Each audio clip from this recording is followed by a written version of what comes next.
नमस्कार YouTube family, हिराज वर्ल्डमध्ये पुन्हा एकदा सगळ्यांचं मनापासून स्वागत आहे.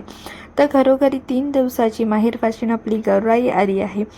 आपल्या महाराष्ट्रामध्ये विविध ठिकाणी वेगवेगळ्या पद्धतीने गौराईचे आगमन व पूजन केले आहे. तसंच मी आज तुमच्यासोबत आमच्या वाडा तालुक्यातील ग्रामीण संस्कृतीतील गौराईची पूजन व आगमन कसं केलं जातं हे तुमच्यासोबत शेअर करणार आहे. आणि यासाठीची आपण पूर्वतयारी केली आहे ती भाग 1 मध्ये मी दाखवली आहे. बघितलं नसेल तर नक्की बघा.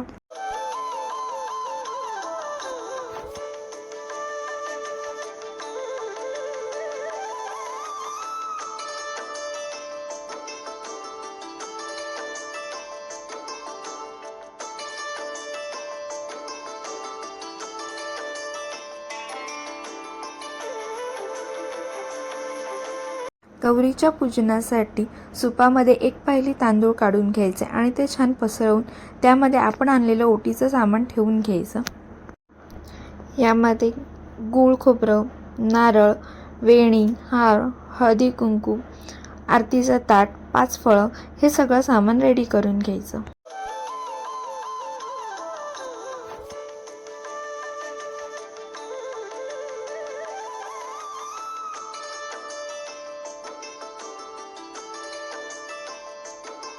भाग 1 मध्ये दाखवल्याप्रमाणे थापट तयार करून घेतला आहे. हे थापट परातीमध्ये काढून त्यामध्ये थोडंसं हळदी कुंकू टाकून पाणी टाकून छान व्यवस्थित मिक्स करून घ्यायचं आहे.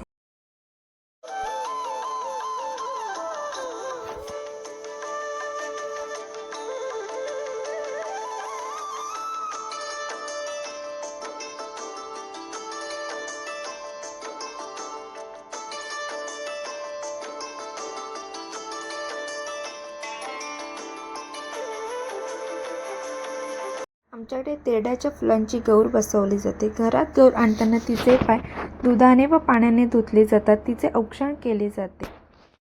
गौरी म्हणजे गणपती बाप्पाची आई. गौरी हे माता पार्वतीचे दुसरे नाव. महाराष्ट्रात 3 दिवस गौरीचा उत्सव खूप आनंदाने साजरा केला जातो. पहिल्या दिवशी गौरी आवाहन करून प्राणप्रतिष्ठा केली जाते, तर दुसऱ्या दिवशी गौरीचे पूजन केले जाते आणि तिसऱ्या दिवशी गौरीचं विधिवत विसर्जन केलं जातं.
गौरीचे पूजन व आवाहन करून झाल्यानंतर गौरीला घरामध्ये घेतले जाते व गौरीला पूर्ण घर फिरवले जाते. सर्व घरामध्ये पट्टे ओढून सजावट केली जाते व त्यावर गौरीच्या पायांचे ठसे उमटवले जातात.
गौराईची स्थापना करण्यापूर्वी त्यांना संपूर्ण घर, समृद्धी, धान्य साठा दाखवला जातो.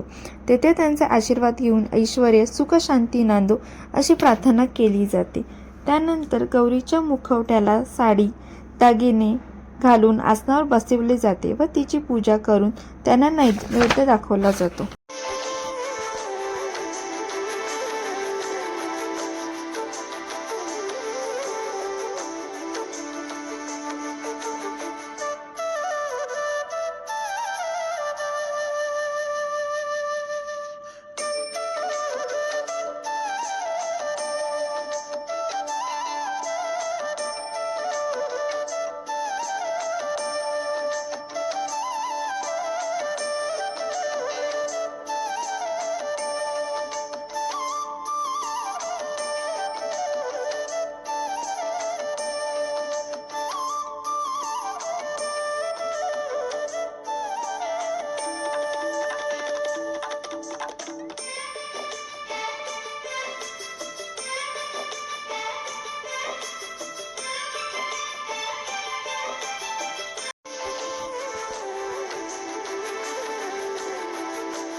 अशा रीतीने आमच्या पालघर जिल्ह्यातील वाडा तालुक्यामध्ये ग्रामीण संस्कृतीद्वारे गौरीचे पूजन व आवाहन केले जाते.